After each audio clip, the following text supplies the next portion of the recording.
శ్రీ మహాలక్ష్మి నమః. Hi friends, ఈరోజు మీకు చెప్పబోయేది తులసి మొక్క గురించి.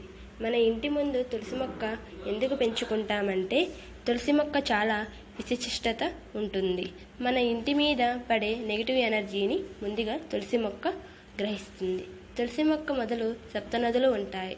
తులసి మొక్కని పూజించడం వల్ల అష్ట ఐశ్వర్యాలు కలుగుతాయి. తులసి మొక్కను మన ఇంటి ఆవరణలో పెంచడం వల్ల క్రిమి కీటకాలు రావు.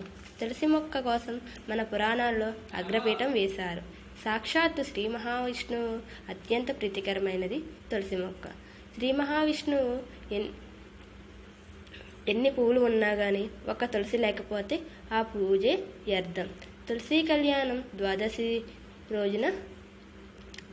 కళ్యాణం కార్తీక ద్వాదశి రోజున జరుగుతుంది.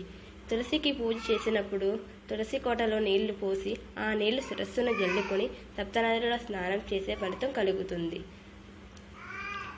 నా వీడియో మీకు నచ్చినట్లయితే మరిన్ని విషయాలకి ప్లీజ్ సబ్స్క్రైబ్ మై ఛానల్.